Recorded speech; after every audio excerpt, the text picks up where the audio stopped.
Βρισκόμαστε στις εγκαταστάσεις του Ινστιτούτου Αστρονομίας και Αστροφυσικής Διαστημικών Εφαρμογών και Τηλεπισκόπησης του Εθνικού Αστροσκοπείου Αθηνών. Η έδρα μας είναι στην Πεντέλη.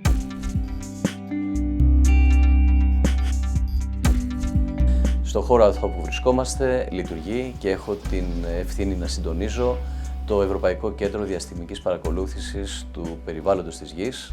Ένα κέντρο το οποίο έχει σαν σκοπό να συλλέγει συνεχώς πληροφορίες από τον πλανήτη για τα εξελισσόμενα φυσικά φαινόμενα και να ενημερώνει τις αρχές και τον πολίτη ώστε να ληφθούν έγκαιρα μέτρα προστασίας και διαχείρισης των φυσικών καταστροφών.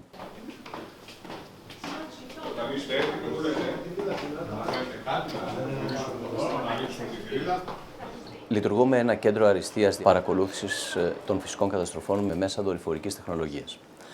Είναι ένα κέντρο αριστείας, το οποίο χρηματοδοτείται από την Ευρωπαϊκή Επιτροπή στο σύνολό του. Έχει μια συνολική χρηματοδότηση 2,3 εκατομμύρια ευρώ. Η κοινωνική προσφορά του κέντρου αριστείας Beyond αφορά σε ένα ευρύ φάσμα φαινομένων φυσικών καταστροφών, τις οποίες εμείς έχουμε σχηματικά, αν θέλετε, χωρίσει σε 4 βασικές κατηγορίες, οι οποίες αναφέρονται στα ακραία καιρικά φαινόμενα και σε ό,τι αυτές συνεπάγονται, δηλαδή μεγάλες δασικές πυρκαγιές, έντονα πλημμυρικά φαινόμενα, στα προβλήματα τα οποία αφορούν στο αστικό περιβάλλον, στα ζητήματα που αφορούν την ποιότητα του ατμοσφαιρικού περιβάλλοντος και τέλος η τέταρτη και πολύ βασική επίσης κατηγορία είναι αυτή των λεγόμενων γεωφυσικών φαινομένων, σεισμοί, ηφαίστεια, κατολιστήσεις.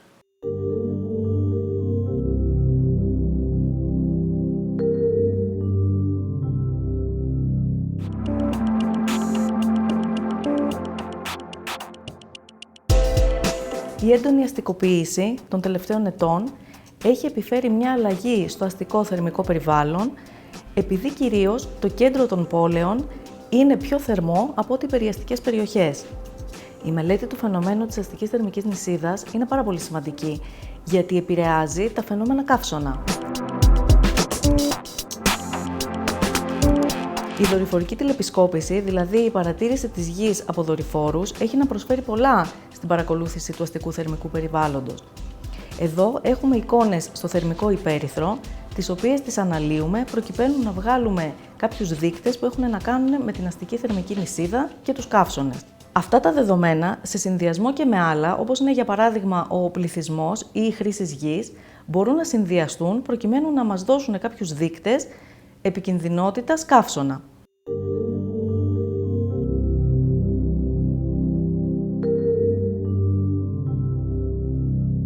Στα πλαίσια του Beyond δουλεύουμε επίσης και το θέμα των πλημμυρών. Οι πλημμύρες είναι οι πιο συχνές φυσικές καταστροφές παγκοσμίως και έχουν αντίκτυπο σε πάρα πολύ κόσμο και επίσης στο περιβάλλον τεχνητό και φυσικό. Ως πλημμύρα ορίζεται η προσωρινή κάλυψη από νερό εδάφους που δεν είναι φυσιολογικά καλυμμένο από νερό. Αυτό μπορεί να περιλαμβάνει τόσο τα ποτάμια όσο και τις παράκτιες περιοχές. Με το Beyond είναι η πρώτη φορά που επιχειρείται στην Ελλάδα σε τέτοια κλίμακα και με τέτοια ανάλυση να γίνει μια σωστή αντιμετώπιση της πρόγνωσης, των πλημμυρών και της καταγραφής με χρήση συνδυαστικά και των επίγειων μετρήσεων, αλλά και των πληροφοριών που μπορούμε να εξάγουμε από τα δεδομένα τηλεπισκόπησης, δορυφόρους, οπτικά και ραντάρ, εικόνες. Αυτό μας δίνει τη δυνατότητα να τρέχουμε μοντέλα και να μπορούμε να έχουμε συγκεκριμένα πληροφόρηση για τις συγκεκριμένους χρήστες, για την προστασία των πολιτών, αλλά και του περιβάλλοντος φυσικού και τεχνητού από τους κινδύνους της πλημμύρας, που δυστυχώς στη χώρα μας είναι μεγάλη, γιατί έχουμε περιοχές που έχουν πολύ μεγάλη βροχόπτωση και μάλιστα μεγάλης έντασης σε μικρή διάρκεια, το οποίο αυξάνει το κίνδυνο και τις συνέπειες από πλημμυρικά γεγονότα τέτοιας έκτασης.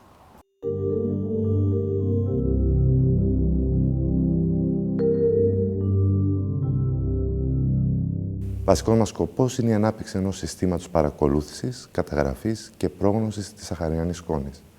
Εκείνο που προσπαθούμε να κάνουμε είναι να παρατηρήσουμε τη μεταφορά της σκόνης από τη Σαχάρα πάνω από τη Μεσόγειο και αυτό το κάνουμε με πολλές μεθόδους. Η πρώτη είναι η δορυφορική τηλεπισκόπηση. Η δορυφορική τηλεπισκόπηση έχει το βασικό πλεονέκτημα ότι καταγράφει χωρικά όλο το φαινόμενο. Είναι γνωστό ότι η σκόνη είναι ουσιαστικά αιωρούμενα σωματίδια αυτά, διαφόρων μεγεθών, ξεκινούν από μικρά προς μεγάλα μέχρι και 10 μικρόμετρα, τα οποία έχουν μια επίπτωση στη διάδοση της ακτινοβολίας στην ατμόσφαιρα. Αυτό σημαίνει ότι σκεδάζουν την ακτινοβολία και μπορούν να ψυχράνουν, να ψήξουν τη γη. Έτσι. Αυτό είναι το ένα φαινόμενο στο οποίο συμμετέχει η σκόνη στην ατμόσφαιρά μας. Το δεύτερο φαινόμενο είναι ότι επηρεάζει το σχηματισμό των νεφών.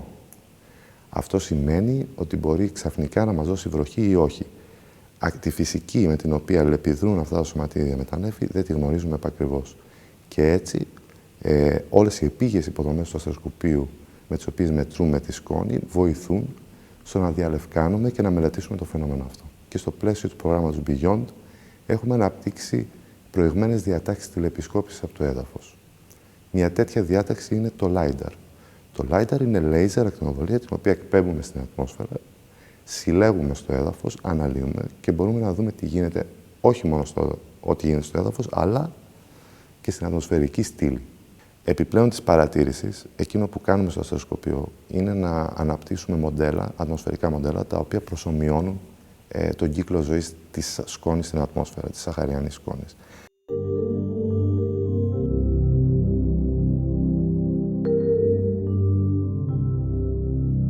Χρησιμοποιούμε δορυφορικά δεδομένα ραντάρ, όπου αυτό που ερχόμαστε και μετράμε είναι την παραμόρφωση και τις μικρομετακινήσεις του φλοιού της Γης. Δηλαδή πώς παραμορφώνεται ο φλοιός της Γης μετά από με κάποιες φυσικές καταστροφές γεωφυσικού τύπου, όπως είναι οι σεισμοί, το οποίο έχουμε κάποια απότομη παραμόρφωση, απότομη μετακίνηση και αυτή μπορούμε να τη μετρήσουμε μέσα από δορυφορικό ραντάρ, την ηφαιστειακή διέγερση, κατολισθήσεις, καθώς και άλλα φαινόμενα, τα οποία δεν είναι φυσικά φαινόμενα, σχετίζονται με ανθρωπογενή δραστηριότητα, όπως είναι κατασκευαστικά έργα, όπως είναι υπεράντληση υδάτων.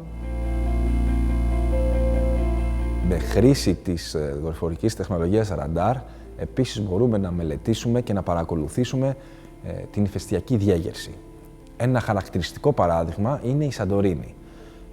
Το Γενάρη του 2011 παρατηρήσαμε ότι υπάρχει μια έντονη μικροσεισμικότητα στην περιοχή της καλντέρας της Σαντορίνης. Αμέσως παραγγείλαμε δορυφορικά δεδομένα από τον Ευρωπαϊκό Οργανισμό Διαστήματος, δεδομένα Envisat. Ήταν μια χρονοσυρά από δεδομένα αυτά που καλύψανε όλο το έτος του 2011 και το 2012. Τα αναλύσαμε, επεξεργαστήκαμε αυτή τη χρονοσυρά και αυτό που είδαμε είναι ότι η Σαντορίνη στην ουσία φούσκωνε με πολύ έντονο ρυθμό που έφτανε μέχρι και τα 15 εκατοστά ανά έτος σε περιοχές όπως είναι το Ημεροβίκλι, τα Φυρά, έτσι γνωστές τουριστικές περιοχές. Και πάλι σε δεύτερη φάση ήρθε η γεωφυσική ερμηνεία. Γιατί υπάρχει όλη αυτή η παραμόρφωση. Και αυτό που συνέβαινε στην ουσία είναι ότι σε περίπου 4 χιλιόμετρα βάθος κάτω από την καλντέρα, υποθαλάσσια δηλαδή, υπήρχε ένας θόλος, μαγματικός θόλος, μπορείτε να το φανταστείτε σαν ένα ξεφούσκωτο μπαλόνι, στο οποίο αυτό ξεφούσκωτο μπαλόνι άρχισε να εισραίει μαγματικό υλικό. Αυτό έχει σαν αποτέλεσμα να φουσκώνει τον μπαλόνι σιγά σιγά, με αποτέλεσμα να πιέζει τη Σαντορίνη και να ανυψώνεται. Μια ακόμα υπηρεσία η οποία προσφέρεται εδώ πέρα από το αστεροσκοπείο, στα πλαίσια του κέντρου αριστείας Beyond, είναι στην περίπτωση που έχουμε κάποιο μεγάλο σεισμό, που όπως ήταν αυτός στην Κεφαλονιά, σε λίγο χρόνο μετά το σεισμό μπορούμε να πάρουμε ένα UAV, ένα δηλαδή αεροπλανάκι, το οποίο στην ουσία το κουμαντάρουμε, το χειριζόμαστε από το έδαφος, στο οποίο βάζουμε πάνω μία κάμερα, πετάμε πάνω από την περιοχή η οποία έχει πληγεί και χαρτογραφούμε τις ζημιές.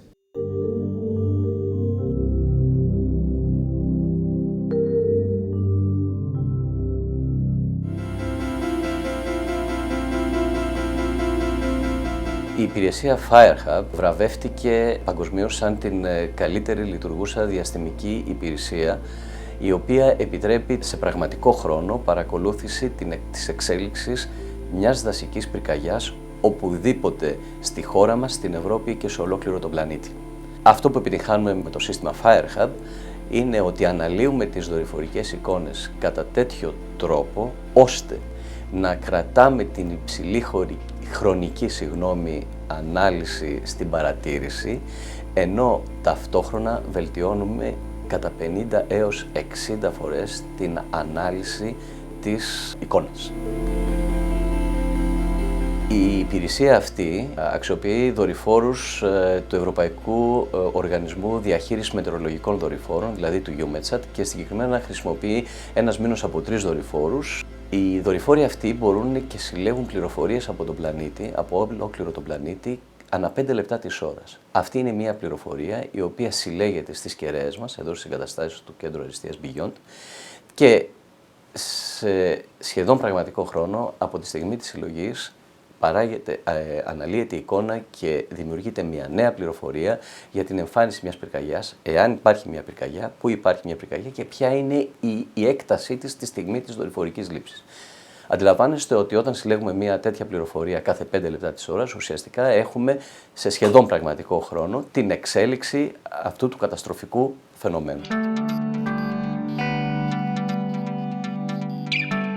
Στο πλαίσιο του μεγάλου διεθνούς διαγωνισμού που φέρνει το όνομα Copernicus Masters, ανάμεσα σε 177 συμμετοχές από 47 χώρες του πλανήτη, η υπηρεσία FireHub βραβεύτηκε, διακρίθηκε ως η πρώτη καλύτερη λειτουργούσα διαστημική υπηρεσία με ιδιαίτερο κοινωνικό όφελος.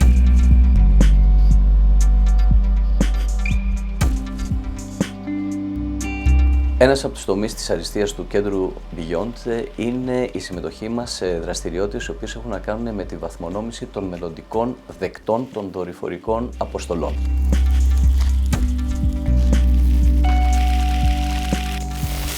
Επίσης, έχει γίνει μια σημαντική προσπάθεια στο να αναπτυχθεί νέα έρευνα και να προκύψουν υπηρεσίες οι οποίες είναι χρήσιμες στην κοινωνία, χρήσιμες στους πολίτες, χρήσιμες στις αρχές και όχι μόνο στην Ελλάδα αλλά και σε ευρωπαϊκό επίπεδο. Το σημαντικό λοιπόν για μας και η τεράστια πρόκληση για μας είναι να μπορέσουμε να τα κρατήσουμε όλα αυτά ζωντανά.